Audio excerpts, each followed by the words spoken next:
and which also tends to see the kind of hiatus that we have between the commitments, oral commitments or written commitments, and their actual implementation.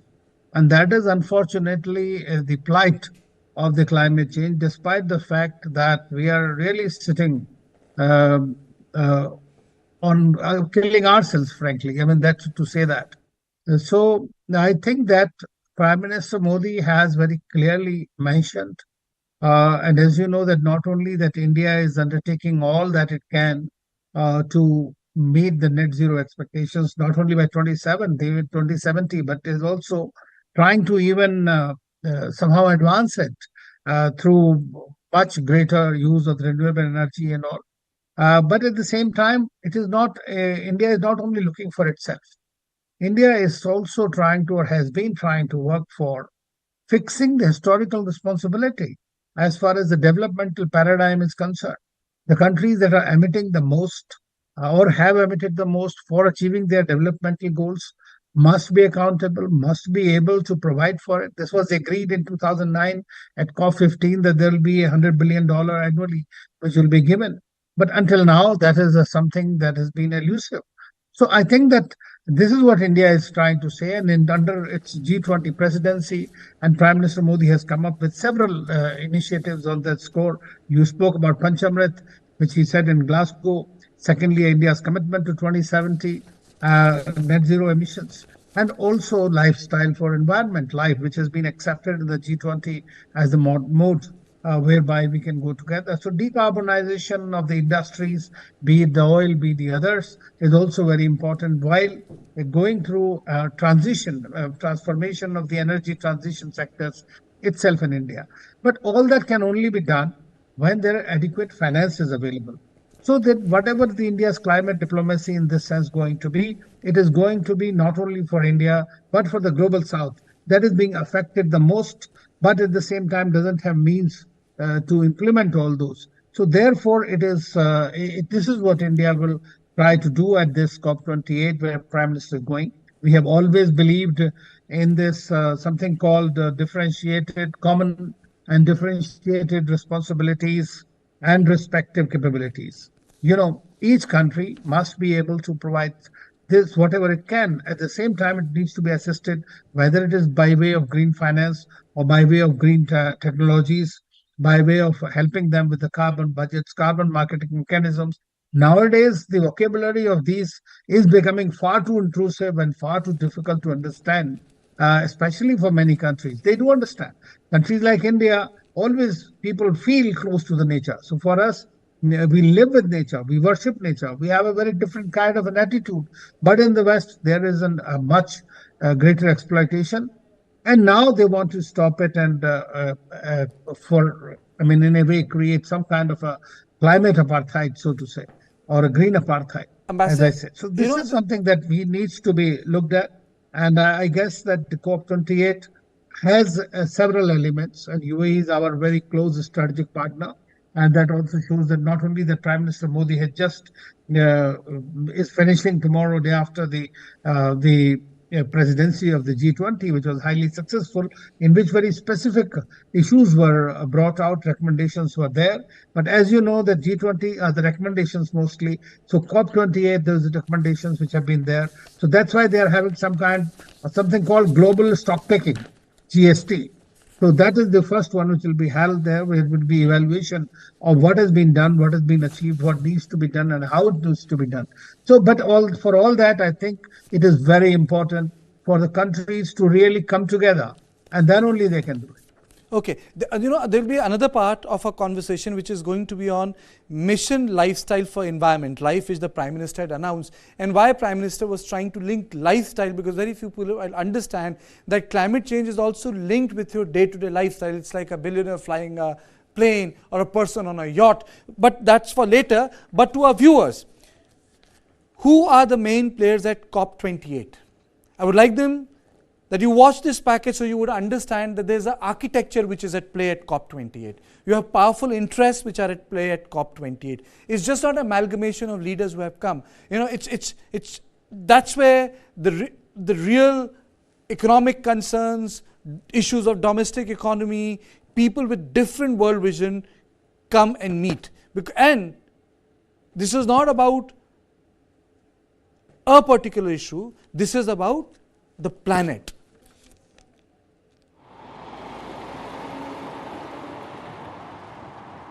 Each country has its own agenda for the nearly 200 nations gathering at COP28 in Dubai. And finding consensus is a challenge, as UN climate negotiations need unanimous support to pass. Here are some of the climate summit's main players and what they're looking for. China, the world leader in both clean and dirty energy. It's responsible for 30% of annual global emissions, making it the world's biggest greenhouse gas emitter. But it also has more renewable energy capacity than anywhere else.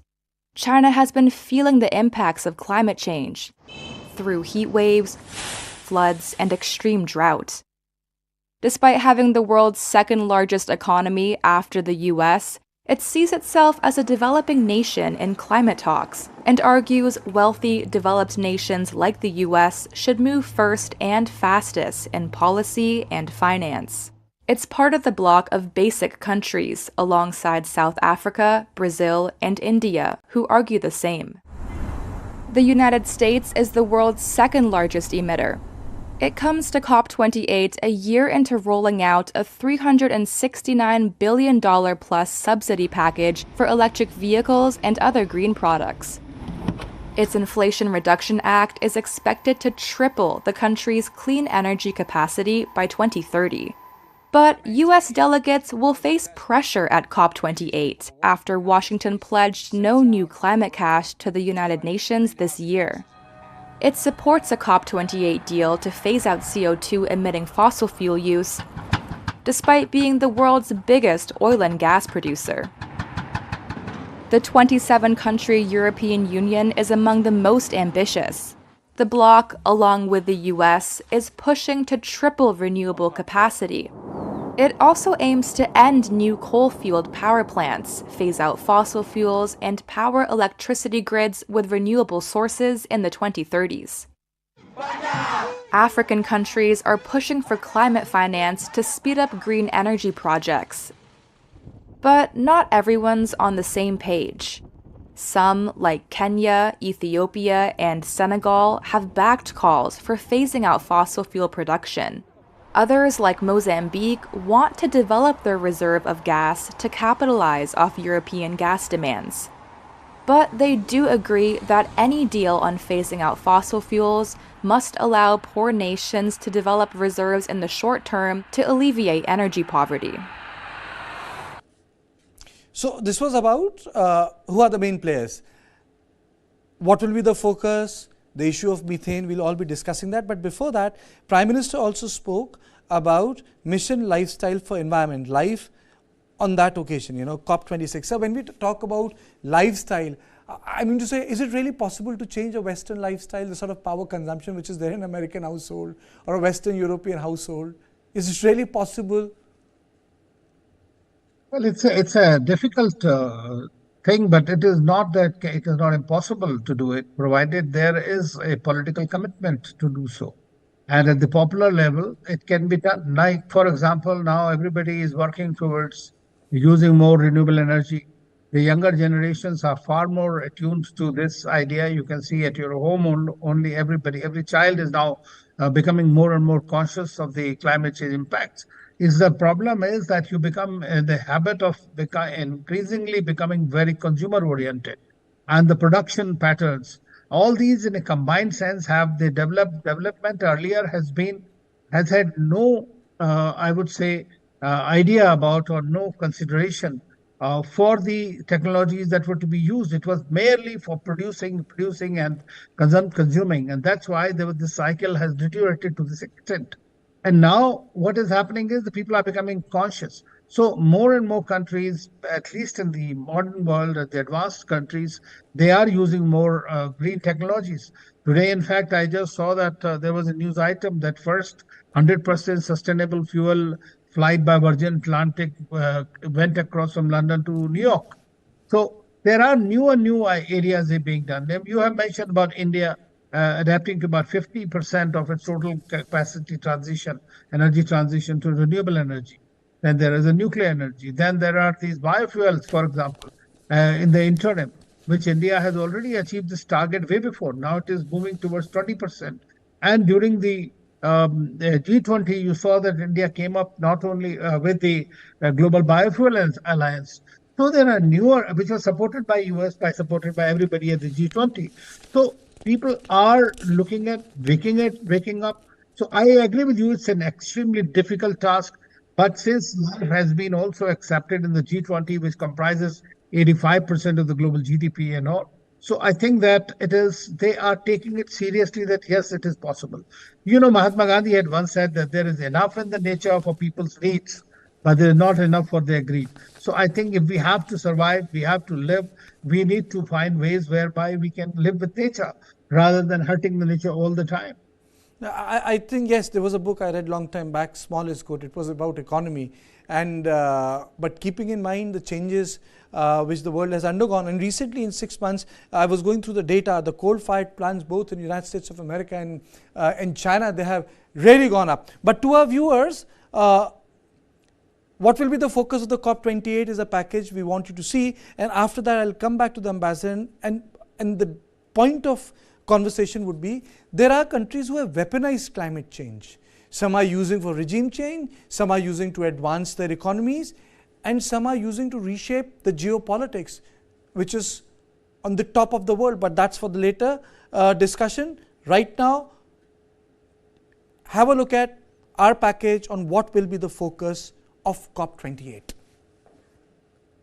Here are the key issues countries will discuss at the COP28 Climate Summit in Dubai.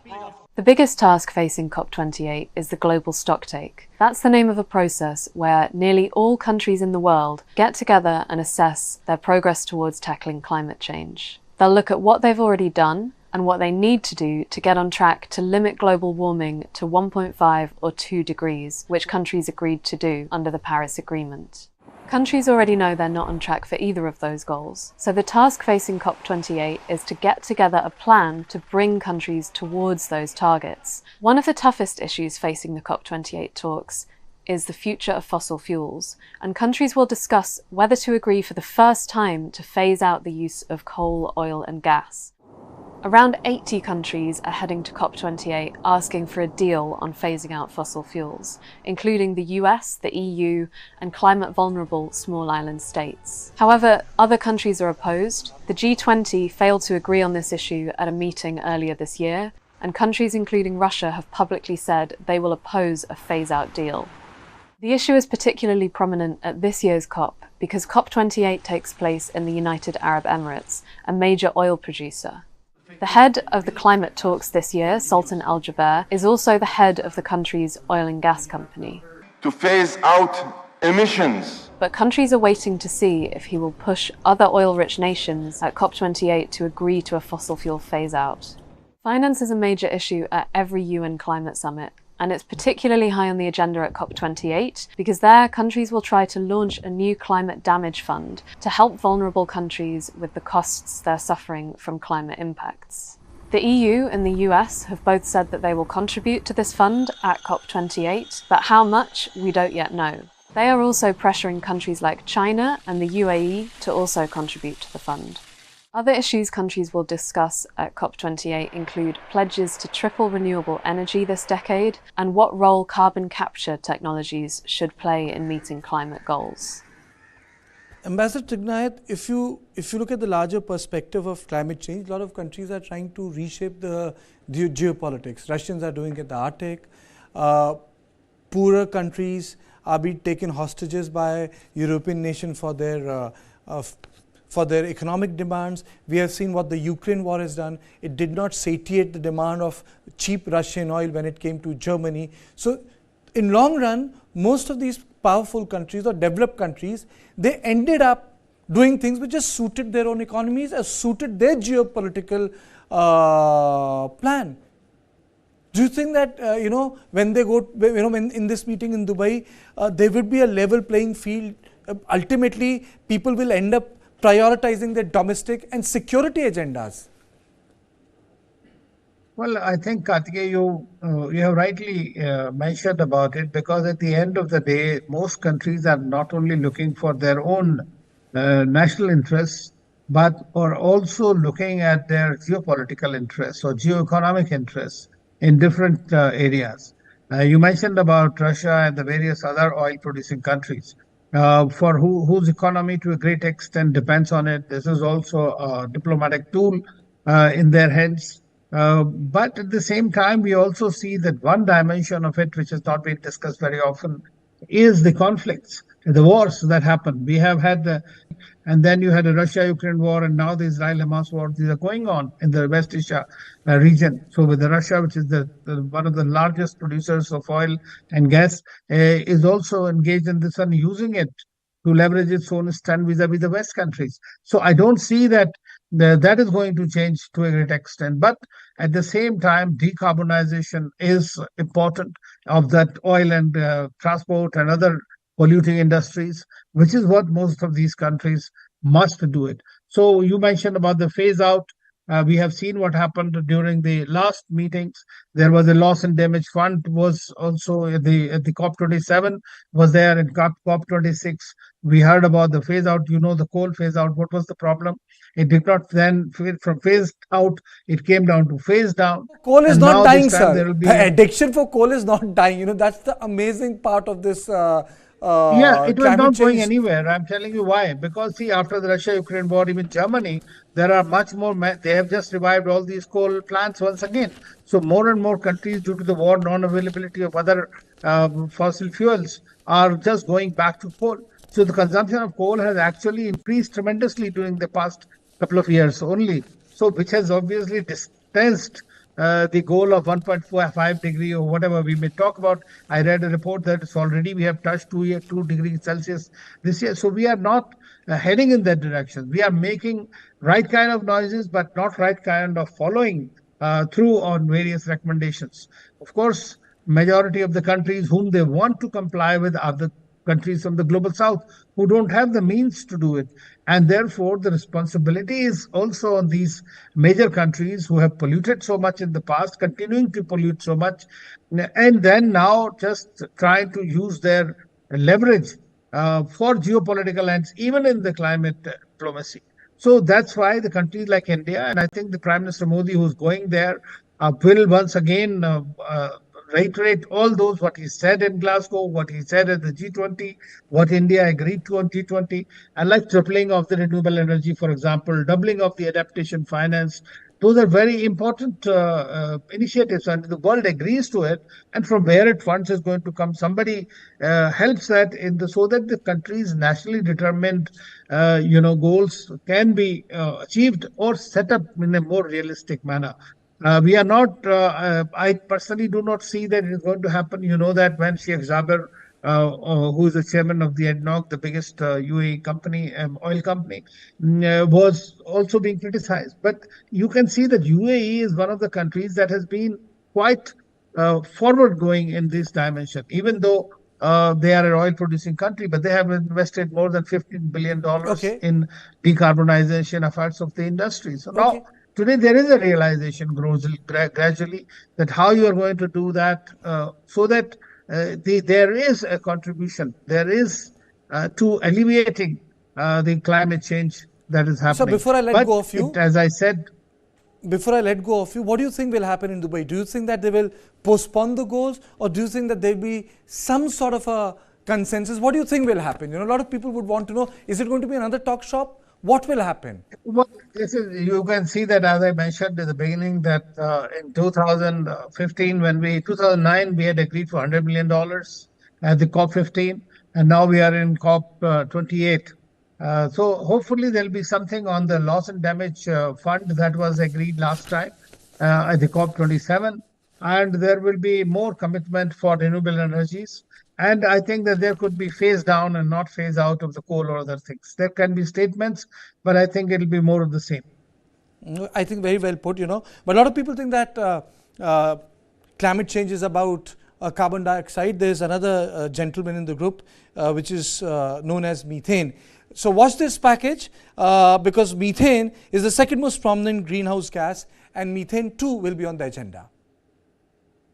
Well, methane will be on agenda, but I don't think that India is very keen on that right now. China and US, as you know, when they met in the APEC summit recently, there they had come out with this climate change agenda, and they are working because they are the two countries that are there. But that the gases are, I mean, the gas-based economies today are going to be a little better for those countries rather than going into the coal. So I think that India has always been on the forefront of it, but does not look at its own interest alone. It looks at how it impacts the global south. So I think that that's where India will stand for the interest of the global south in these negotiations. Thank you very much, sir, for joining me, because climate change is not about heat. Climate change is not about those pictures of melting poles. Climate change is about lifestyle. Climate change is about how it affects you and me. Climate change is about our own national security. Imagine there are no glaciers, so there are no perennial rivers. There is no water in North India. So climate change is not only about using more and more of AC. It's about what will you eat, where will the water come from, what sort of crops are you going to grow. It's going to affect everything. Everything we have known is going to affect weather. It's going to change the climate. It's going to change the way we work. It's going to change the way we live. So on that note, I leave you with this package on methane, another big culprit when it comes to greenhouse. And for tomorrow, Prime Minister Modi is going to be in Dubai. He's again going to reiterate the position of the global south, what the countries whose development came little late in the day because of the colonial experience have to undergo. COP28 is putting a spotlight on methane, the world's second most prominent greenhouse gas. While it has more warming potential than carbon dioxide, methane also breaks down in the atmosphere faster, meaning reining in emissions could have a more immediate impact in limiting climate change. What is needed now is to turn pledges into urgent action, according to the United Arab Emirates COP28 presidency. Here's what you need to know. More than 150 countries signed onto the US and EU-led Global Methane Pledge in 2021. They promised to slash their methane emissions 30% below 2020 levels by the end of the decade. Few have detailed how they will achieve this. The EU has agreed to set methane emission limits on Europe's oil and gas imports from 2030. The US is finalizing its own rules. Canada, meanwhile, is expected to target the sector with a proposal requiring a 70% cut in methane emissions by 2030, sources told Reuters. China, the world's biggest emitter of greenhouse gases, has pledged to include methane in the country's 2035 National Climate Plan. The World Bank is in the process of launching a new fund, with backing from independent oil companies, among others. It would sponsor detection and cleanup programs in developing countries. Some oil and gas companies are already participating in voluntary programs to monitor or reduce their emissions. COP28 host, the United Arab Emirates, wants to see national regulations over methane-emitting sectors and financial support for developing countries. It is also calling on the oil and gas industry to phase out its methane emissions by 2030. Climate experts say getting companies and countries to commit to a binding agreement is key. Last year's methane emissions from the energy industry were slightly higher than the year before. So this was our special edition on COP28. Prime Minister Narendra Modi is going to be in Dubai on Thursday. But don't go away. The second part of On Point is on Manipur and the peace deal that was signed by the centre. Don't go away.